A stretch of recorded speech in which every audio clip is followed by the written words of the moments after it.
Hello, everybody. My name is LaPrecious, and welcome to my channel. Let's talk with LaPrecious. So today I will be doing I said second episode, the second episode of LaPrecious Finds Love. So what I want to talk about in this video is my experience with dating apps. Hey, beautiful magic. You guys have pretty much seen where I've talked about dating apps in my past videos, and I've talked about dating online in my past videos, and I can honestly say now it's really hard for me to even date online for the simple fact of getting the same responses that I've been getting and being seen as a last option for men when the dating pool just seems to not be turning up as much as they would like for it to. So I've been contemplating as to whether to get back on the dating sites or if I should lose weight, then get back on the dating sites. And I said, well, let me be confident and get back on the dating sites. I know that since we're under COVID-19 due to the coronavirus, you can't really mingle, socialize, or do anything with people due to social distancing and the shutdown of a lot of businesses and the strict precautions of staying at home or staying in small parties with less than 50 people, 20 people, 10 people, or just five people. So I understand not as much interaction in the dating world right now because of this coronavirus that we got going on. But, I said, well, I could talk to somebody while, I'm in dating hibernation of the coronavirus. And so I pretty much got on the dating app that I was on, in the past because I was able to get dates and hookups from this app. Since I've only been on it for like 2 days, I've just been able to flirt. And when I have spoken to men on the app, they really weren't interested in a relationship. Instead, they were interested in hooking up. And the thing is that on their profiles, it said they were looking for something serious or looking to date, but were talking to me about sex. So here's my take on this. Dating for me has been a very sensitive thing, and dating for me has been a very hard thing to do because I've just never been one of those girls that was the popular one in school or the popular pretty girl that got the boyfriend she wanted, that got the friends that she wanted, and pretty much everybody liking her. I was pretty much, the regular girl in school and whatnot, and I had, a regular childhood, but I've always experienced a lot of jealousy growing up. People not wanting me to succeed, people not wanting me to push through, people not wanting me to go far in life, and people just not wanting me to be more than what they were. And I hate to say it, that even now I still deal with this. Now, when it comes to dating, I have done it all. I've been approached, and I've been successful and not successful. And what has pretty much worked has been me getting approached, but now I'm just not liking the men that are approaching me. The men that are approaching me, they're not worth anything. They don't have good jobs. They don't have good cars. They're just not people of any significance or importance to me.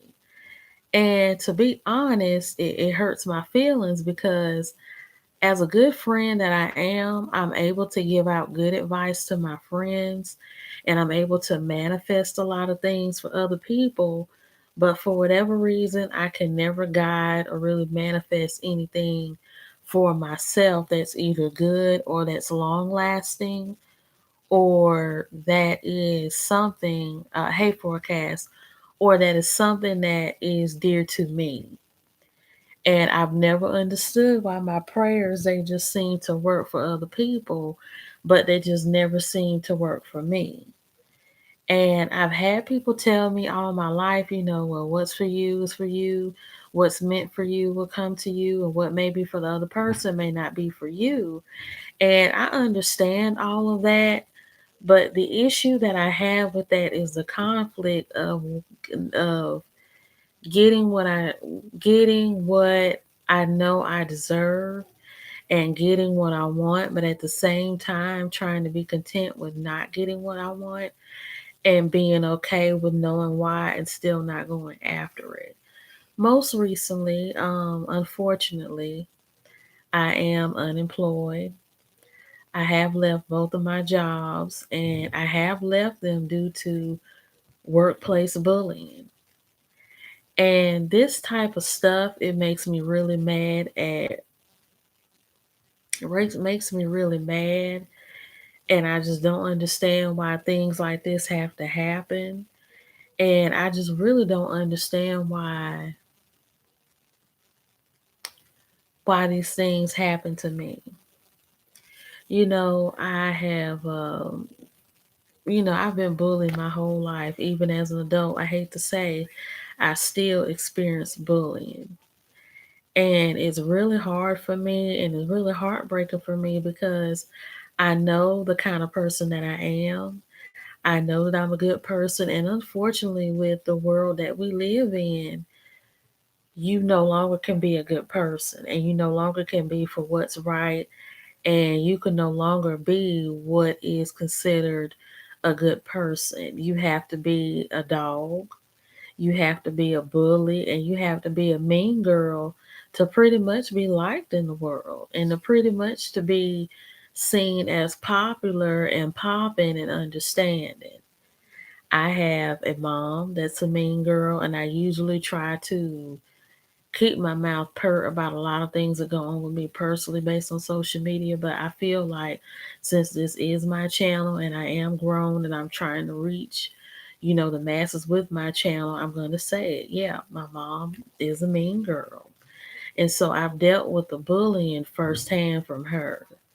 And then by me going out in public, whether it be in school and at work, and I've experienced it as well. I honestly believe that the way that you're raised is the way that your outcome in life is going to be, because I honestly feel like if my upbringing would have been a lot better and if my guide would have been a lot better and if I would have had better parents, I don't think that I would have gone through the things that I've gone through, because it's kind of weird how when you're an adult, it seems that when you're raised by bullies or by mean people or by people that always want to hurt you and whatnot, you somehow become attracted to it.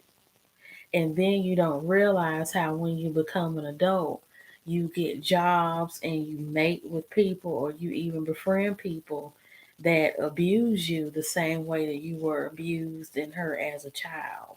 And I think that's where mine comes from, because I've always said that if I move out of this house, and I've even experimented with this when I went to Puerto Rico and when I went to Miami, and even went to downtown, when to Salem, when I was outside of my house, I just felt so much better. And I just felt so freely and I just felt so much better, and I just felt like I was finally at peace. And I really do think that's what it is, because like I said, a lot of times we really don't see what's going on with us until we live life and learn and see things for ourselves, and then we're able to sit back and reflect. Oh, this is why I keep experiencing this. This is why I keep dealing with this. This is why I keep going through this. And so I honestly believe that that's why I keep having the same experiences that I do. I've had to go through a lot of counseling, a lot of prayer, a lot of self reflection, and everything. And I can honestly say, I hate my life. I hate it. I hate my life because I hate how I've had to go through so much and I've had to experience so much downfall and disappointment and people not liking me and not loving me and dealing with so much mistreatment and misfortune and just not being loved properly. And I even hate being a grown woman and going to jobs and people bullying me and talking about me, and I'm constantly having to defend myself, and other people constantly having to defend me, because things like this can really have a negative effect on your physical health. There have been people that have committed suicide because of things like this. They have committed murders. They have gone into psych wards, have heart attacks, strokes, all types of stuff. I've had panic attacks and anxiety attacks when I was, a teenager because of all the stress that I endured, whether it was stress at home or maybe just the disconnect that I felt I had with other kids my age. I just wish I had one of those mentor people where they pretty much uplifted me and build me up and just pushed me in spite of everything that I went through. And I feel like if I would have had that, it would have been so much better for me. And that's why a lot of times I fight with regret, and I fight with, being bitter and being jealous because I try my best to not be a bad person and to not be mean and to not be disrespectful, but it's really hard for me not to be like that because of everything that I've gone through, and it's really made me give a side eye to God. I don't understand why God made it so people can be narcissistic like that and they get defended. And the mean girls, the bullies, and the people who are just so cruel to people. I don't know why God just continuously allows them to be loved and to be helped and to be cared for and considered. And I know that karma and vengeance happens to everybody, but it just seems like they don't die in it, or they don't stop being bullies, they don't stop doing wrong. It's like as long as they survive the downfall or the pitfall that they have, they gonna still get up and brush their shoulders off and keep being mean and being bullies like they've always been. And that's the only thing I could say that I do not like about God. Anybody who knows me knows that I am a Christian, but I have different beliefs. I believe in psychics. I believe in tarot card reading because I believe that they possess a gift of prophecy. And and I use my candles and my crystals and things of that nature. But there's just some things, well, not some, a lot of things that God does that I just don't like because I feel like He allows just so much downfall to happen to a lot of people that don't deserve it. And He allows early death to come on people, early misfortune, and discontent, and just disappointment, and just things not working out that really could have. And then it's like, God, you got the nerve, and I'm not scared of God. I'm gonna be honest with y'all. I was speaking with my grandmother today, and she said, she would never blame God for anything that He's done, and she would be scared to talk back to Him. I'm not, because I'm like, God, I'm out here living this life. You not, you up in the sky, you up in heaven with Jesus and everybody else in heaven. You watching me, but you ain't living it with me. And it's like I'm the one having to hear this stuff said and having to fight and stuff like that, and you're not. And so I feel like I have every right to tell God how I feel and how I don't like the stuff that He's doing. Because a lot of us have those things in our hearts and in our minds to say if we believe in God and if we do have a mind for God. But yeah, because there's a lot of stuff that God does that's just not fair.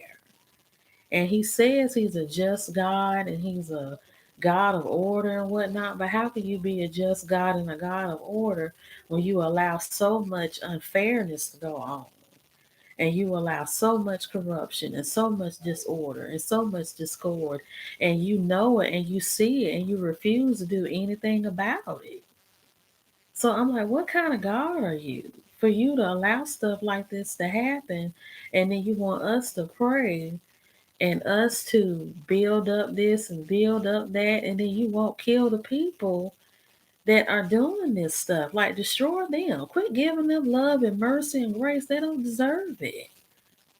And I understand that a lot of us are not perfect. I myself are not perfect, but I'm just so sick of God just giving people so many chances that make other people's lives such hell. Because I just feel like life would be so much better if a lot of people in this world did not live anymore or just didn't exist. And then I hate how the people who love them and they have so much admiration and stuff for them, they want to be mad and get vengeance and stuff. You love somebody who made somebody else's life a living hell. And that's another thing I don't understand. Y'all, not y'all, but there are so many people in the world that love people that hurt people. And y'all know it. And y'all sit back and don't say nothing. You applaud it. You even chime in and bully and abuse people right along with them. And you just keep going and just keep thinking and believing that nothing is going to happen to you. And I know some people watching this may say, well, Precious, who are you to speak up about this type of stuff? Well, who are you to try to tell me how to feel about about something that a lot of us are thinking, especially with this coronavirus? Think about all the people who have died with this coronavirus. You have had doctors, you have had children, you have had grandparents and parents, school principals, DJs. I mean, people who have had immaculate lives and have won so many accolades have been diagnosed with this disease in 1 week, and in 1 week they're dead. And and there's just so much going on that a lot of us are trying to get an understanding. I really want to know why. And and God, he made it all. He said it in his word and in the Bible that stuff like this was going to happen, and it's happening. And a lot of us are not paying attention to it. And so many people, are without jobs, they're without money, and this government that is saying is going to send people all these checks and all this money and stuff. I honestly believe that in the country of necessity that we live in, where ventilators have to be donated, vaccines are not even in high production because there isn't even enough product or enough supplies to make these vaccines. You got doctors getting sick, police officers getting sick, firefighters getting sick. So it's like the people helping people get better are getting sick. So who's going to help them if you have everybody getting sick on top of each other? So I don't expect how a lot of people sit back in their rocking chairs thinking they're going to get a check from this country when you have all of these things happening, when you have vaccines need to be paid for, medical care that needs to be paid for, ventilators and other medical supplies being donated by the country. You have a lot of money they're busting out already, and they don't even know when this coronavirus is going to be in the clear for people to go out freely, to even walk outside or to go to school. So I believe won't nobody see any money until maybe next month or 2 to 3 months from now. So, this whole thing about people getting money and stuff like that and reparations. And another thing I did say, and I'm going to have to say this too about reparations. Where's black people's reparations? That's what I want to know. Because I understand that, the coronavirus is serious and people are and then people, and then you got people. I can understand the coronavirus. Yes, people need to get paid. Then I've heard about Jewish people getting money, but what about black people? We can't even get Harriet Tubman on the $20 bill. They talk about we had Harriet Tubman on $20 bill. Now they're saying it might be 8 to 10 years before we even get the $20 bill printed with her face on it. I'm like, come on! It's like this country is just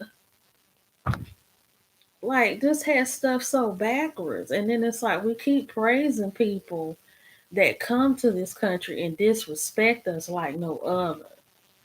They sell our resources, they cut our people down, they don't respect our people that are here, and it's like we just keep giving, giving, giving, giving, giving, and we're not getting nothing back in return. And then the stupid president Donald Trump says that he's going to open up the country in a month time span. And I'm like, how are you going to open up the country when people are steadily dying almost by the thousands now in the United States? And we can't even treat these people cured, don't have a vaccine that could just blow it out the water. And you want to open up the country to countries that had this disease before we did, have either recovered or are still recovering, that's going to more pollute our country. Like, are you not stupid? Like this country and society we live in, it feels like the Twilight Zone. Like in this day and age, it really feels like the Twilight Zone. With the coronavirus happening, places getting shut down, us not being able to interact and communicate with people and everything. I'm like, am I living in a dream? It literally feels like we're living in, what was the name of that movie where the world was ending? Let me look it up.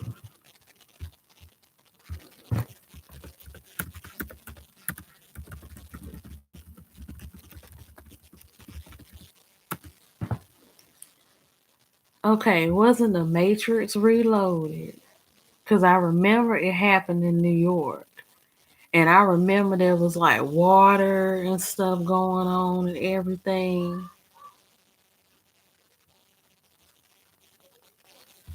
Okay, somebody probably might say it in the comments 2012. No, it wasn't 2012. It was, I remember I watched it in high school. It'll probably come to mind as I think about it. But yeah, it's like we're living like in a movie almost. And it's like you want to know when is it going to be over.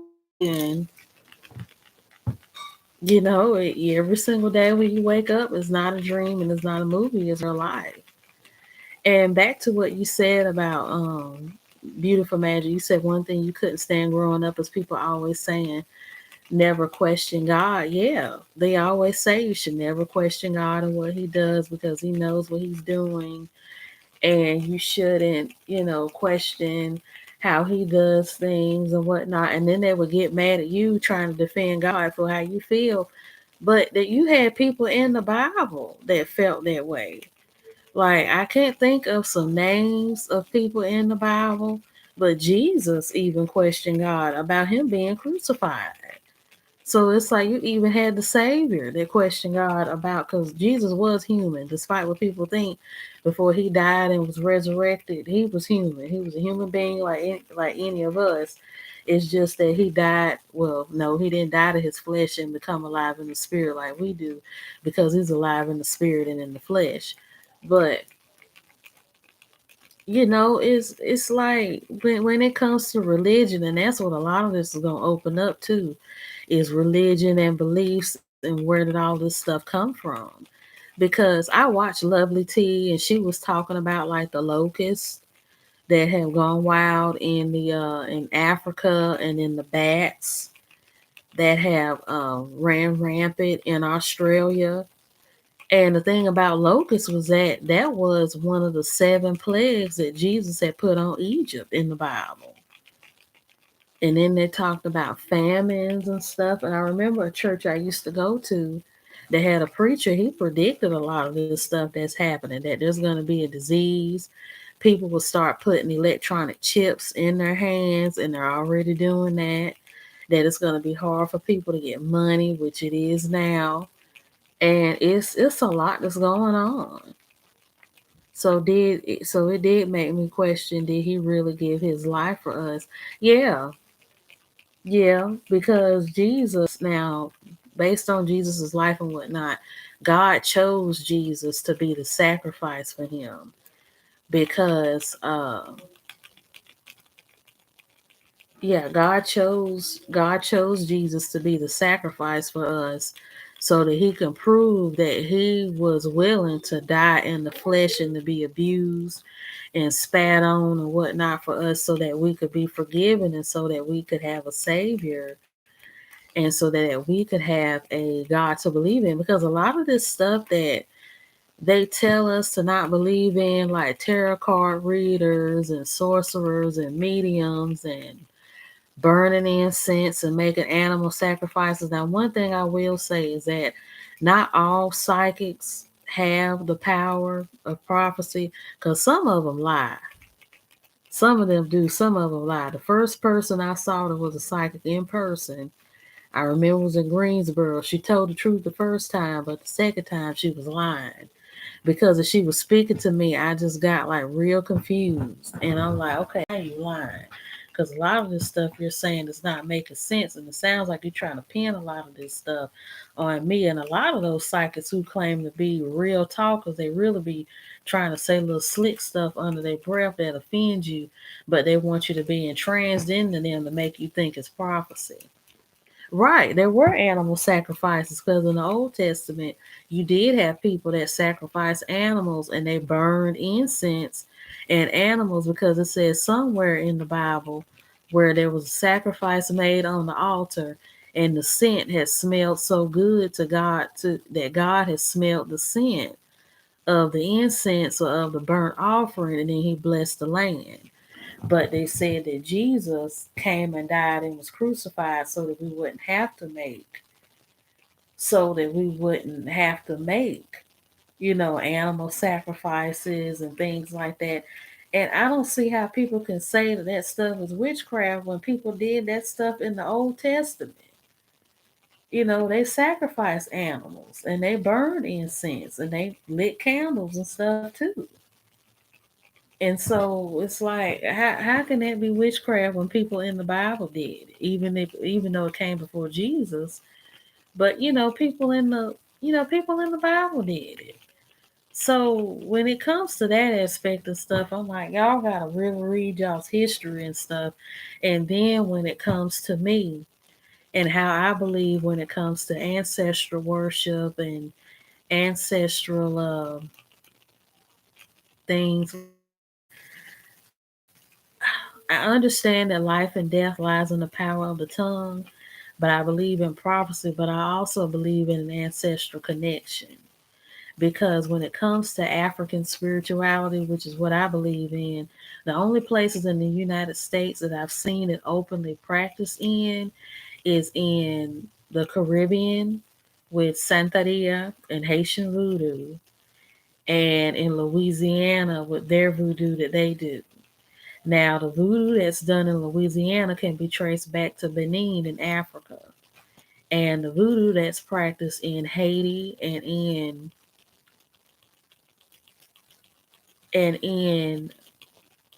wait a minute, the voodoo no yeah, the voodoo that was created in Haiti and in other places in the Caribbean can be dated back to Nigeria.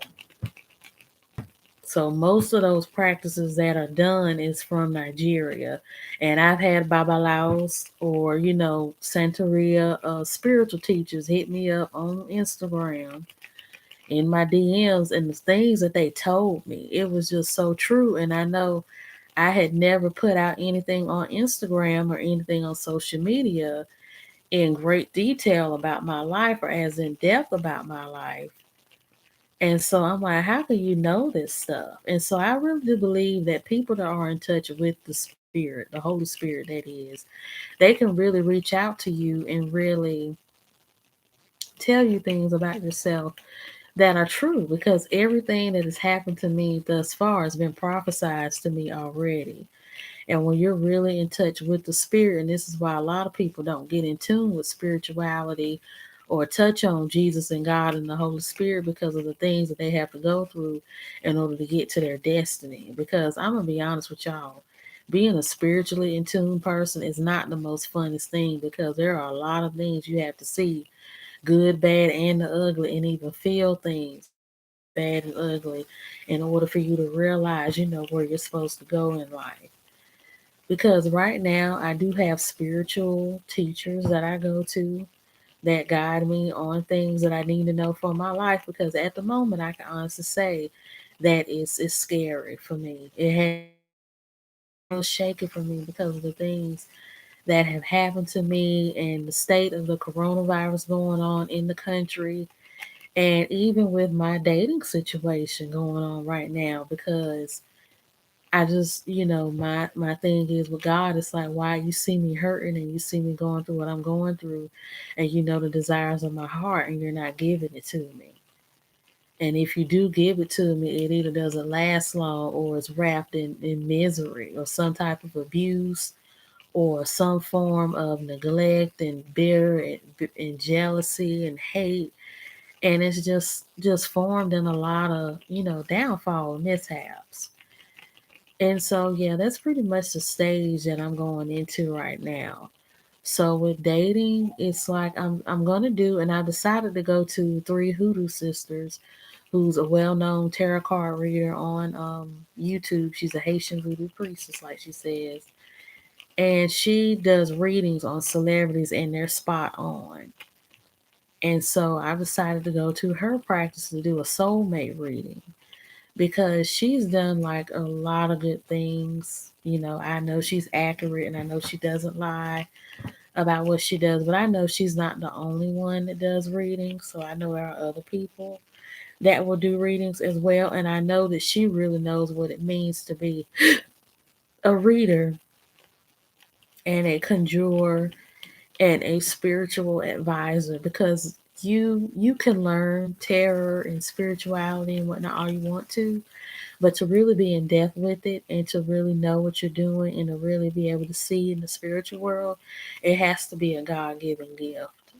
It does not, and that's the thing about the psychic world or the spiritual world. A lot of people don't understand. Yes, you can make a lot of money in it, but there are a lot of devils in it as well, where they will try to get in your head and get in your heart about your life and your decisions and what you make and stuff. And they'll try to get you to buy all types of stuff from mojo bags to stones, bath salts, candles, spiritual bath packages, all of this stuff. And by the time you buy it and use it and nothing, really works, or you end up being cursed instead of being helped, they're just in it for the money. Because, like I said, a lot of these people sometimes in this business, they speak spells over their clients and they speak curses over their clients. And that's why some people they go to these psychics or conjurers hoping to get something out of it and they only end up messed up in the end.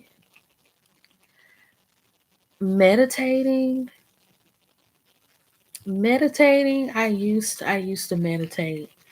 Meditation, it hurts for me right now because I have to come to grips with everything I've gone through. And when I meditate to God and whatnot, it's hurtful. It really is. It's hurtful. I used to be the type of person that could pray all the time or pray every day or just pray about anything. And the reason why, and I'm gonna tell y'all about my life, and this does have to do with dating. But I used to actually be a children's church teacher, a senior Bible study teacher, and a women's ministry teacher.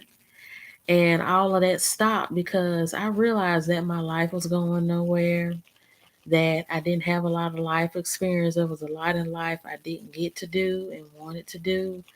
And I just didn't know how I had so many things just pinned up in me that I didn't know that I needed to resolve from like past abuse and past hurts and past faults and things like that. And it was such a tumultuous time for me.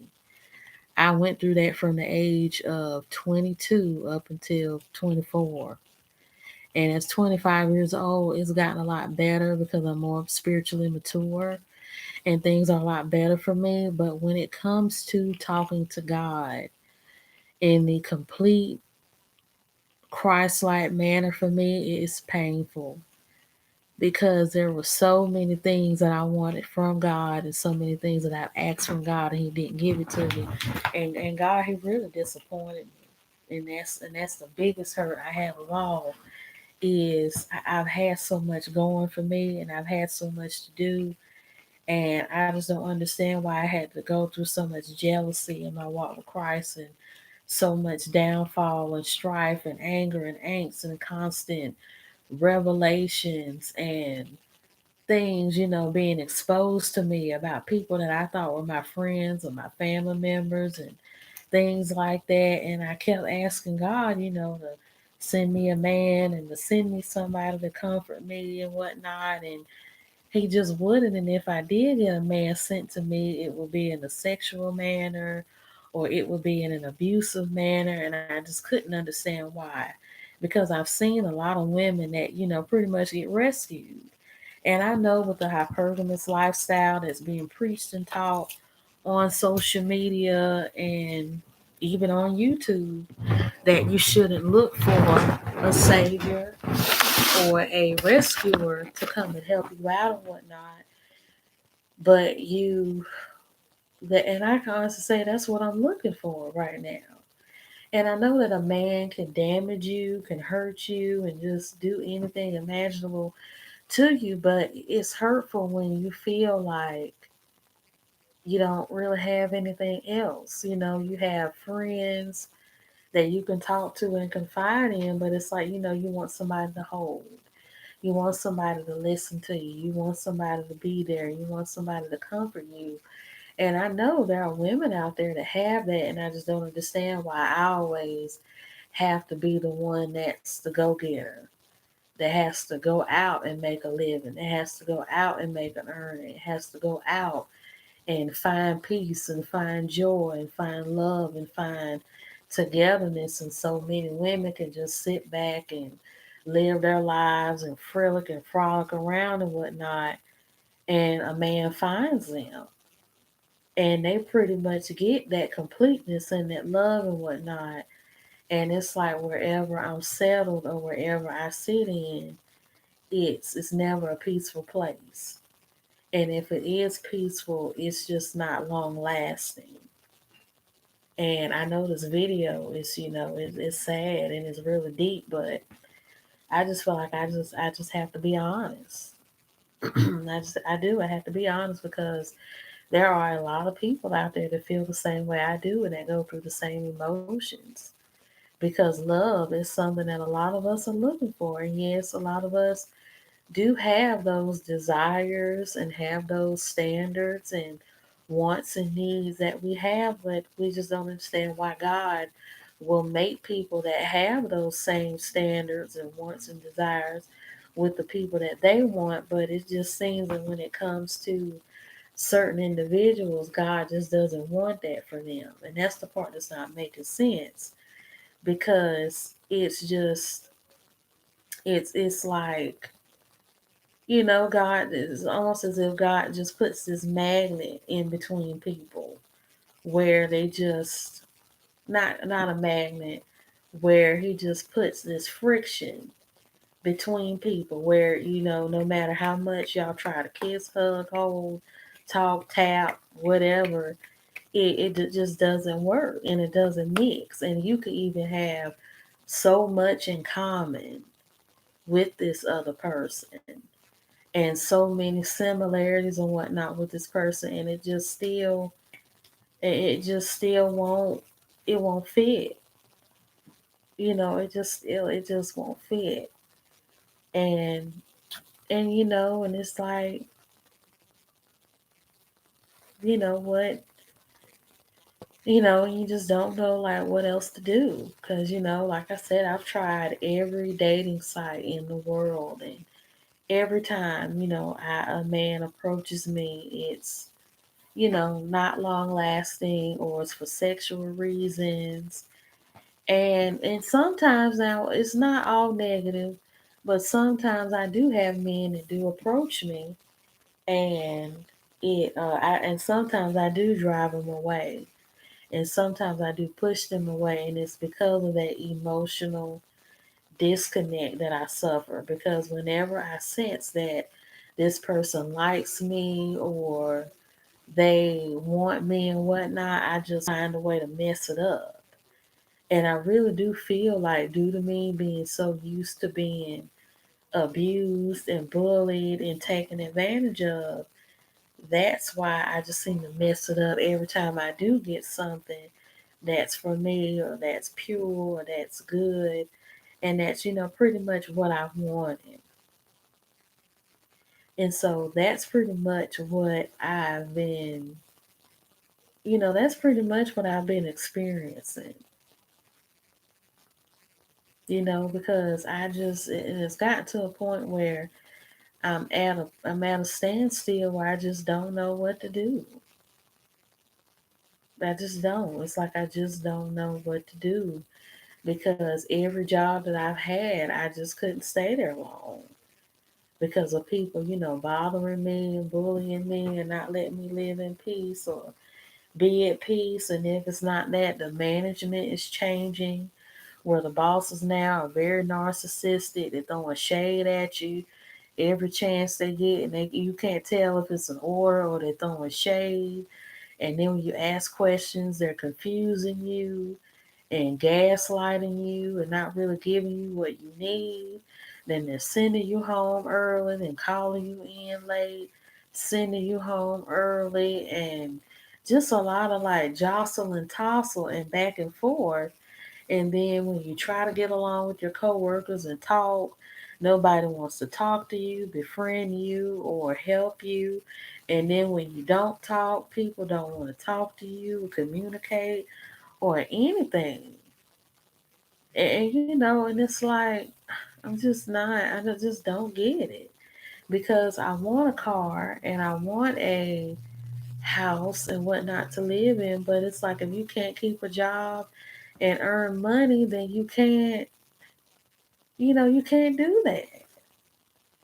And so it's like now I'm really looking for clarity and I'm really looking for peace.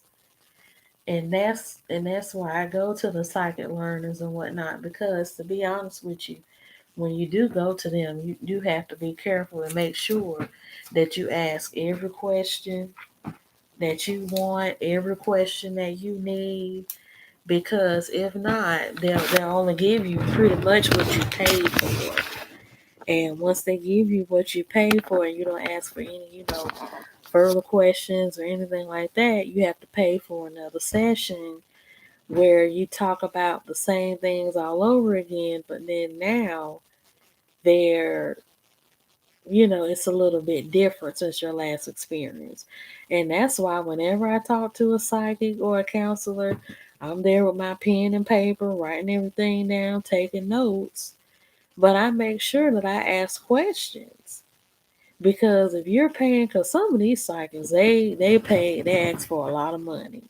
Now, the lady that I go to named Madam Brazil on Instagram, she only charges between $45 to maybe 150 as the price range. But Hoodoo Sisters, her prices range from 60 to about $300. And I believe that since she does celebrity reads and has a connection with people in the entertainment industry, that's why her services cost so much. Plus, by her and the lady and Madame Brazil and Three Hoodoo Sisters are Haitian based because both of them are either from Haiti or of Haitian descent. So they have that firsthand experience with the culture. Because Haiti, a lot of Haitians, will say Haitians don't practice voodoo and that's not what we're about and whatnot. They actually do, yeah. They charge a lot of psychics, and that's why they get over on people sometimes. Because if you find one that's good and it's worth the money, but if you find one that's bad, you're gonna be gypped out of some money. Because Hoodoo Sisters is booked and busy, so if her readings cost that much, she's probably racking in thousands a week. So, but as I was saying, okay, guys, I'm not going to sleep on y'all, but yeah, not all Haitians do practice voodoo, but Haitian voodoo is a part of Haiti's culture. It's a known fact that in the Caribbean they do practice non-Christian beliefs, but I think due to the presence of the church and Christianity, which is the same way it is in the black community, there's no acknowledgement of it. It's like it exists and it's there, but nobody really touches on it unless you're fully in that. And a lot of times Haitians may say that they don't practice voodoo, but they may practice it and they just may not talk about it or just let it be known. Yeah, it did play a part in the Haitian Revolution. And it's a part of their history, but a lot of Haitians they say we don't practice voodoo. That's not who we are. We're Christian. We believe in God. We believe in Jesus. But it's a known fact that Haitian voodoo is a very huge part of Haiti's culture.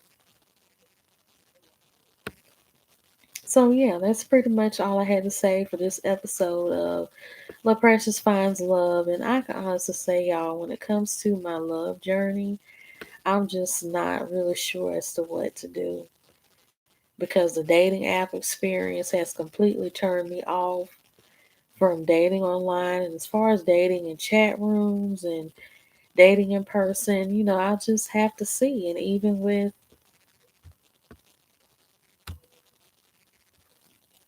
the coronavirus and whatnot going on, I still have to see, what the future holds. So I hope you all like this video. Don't forget to comment and leave a comment in the comment section. And have a good night.